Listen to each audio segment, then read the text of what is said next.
നിങ്ങളുടെ favourite shows ഇനി ഒരിക്കലും മിസ്സാവില്ല. ഇപ്പോൾ C5 കാണും നിങ്ങളുടെ ഫേവറേറ്റ് ഷോസ് തികച്ചും സൗജന്യമായി. അമ്മ എന്താന്നും മിണ്ടാത്തത്? ഇവളെ എടുത്തു വളർത്തിയതില് എനിക്ക് യശോദയ്ക്കും പിഴച്ചുപോയിന്ന് അമ്മയ്ക്ക് ഇപ്പൊ പറയാൻ തോന്നുന്നുണ്ടോ?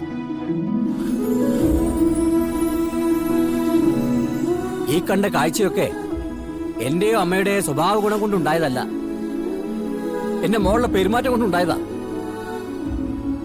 ഇനിയെങ്കിലും അതൊക്കെ ഒന്ന് മനസ്സിലാക്കി പെരുമാറാൻ ശ്രമിക്കുക.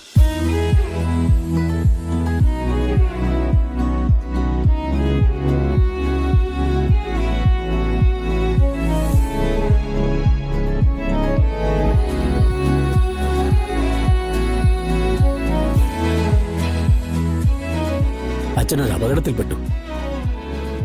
പക്ഷെ രക്ഷിച്ച് കൈപിടിച്ച് കയറ്റാൻ അച്ഛനൊരു മോളുണ്ട്. അച്ഛന് മഹാഭാഗ്യമാണ്.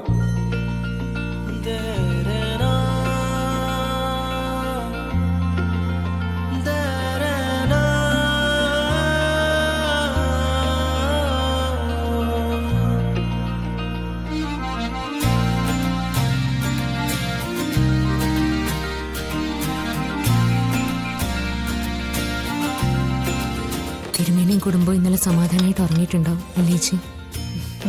തീർച്ചയായിട്ടും. മോൾക്ക് വേണ്ടി എന്തെങ്കിലുമൊക്കെ ചെയ്യണമെന്ന് മനസ്സിലാഗ്രഹിച്ചിരുന്നു. ഓരോന്നോരോന്നായിട്ട് ഈശ്വരൻ കൺമുന്നിലേക്ക് എത്തിച്ചേരുമല്ലോ. ദേവനാരായണൻ തിരുമേനിയുടെ സാമ്പത്തിക പ്രശ്നങ്ങൾ ഇതോടെ അവസാനിക്കും.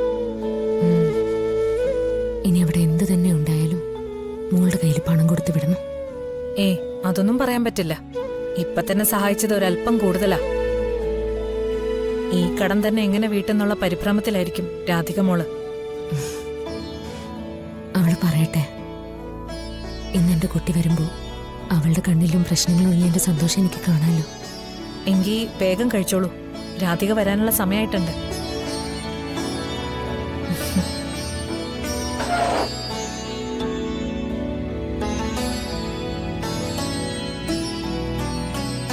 ടീച്ചറെ,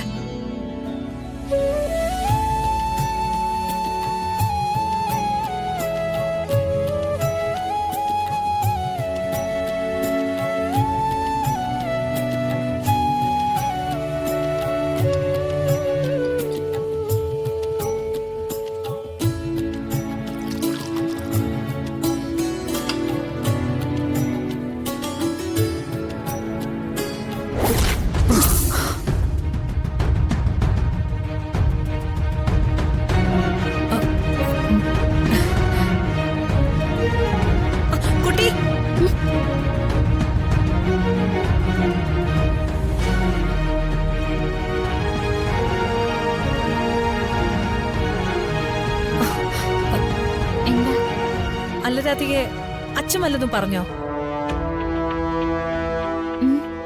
ഇന്നലെ രാത്രി മുഴുവനും അച്ഛനമ്മ മാഡത്തിനെ കുറിച്ച് പറയായിരുന്നു.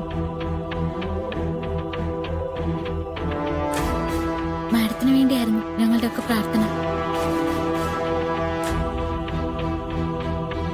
അല്ല, മാഡം ഇല്ലേ, മാഡത്തിനെ എനിക്കൊന്ന് കാണണമായിരുന്നു.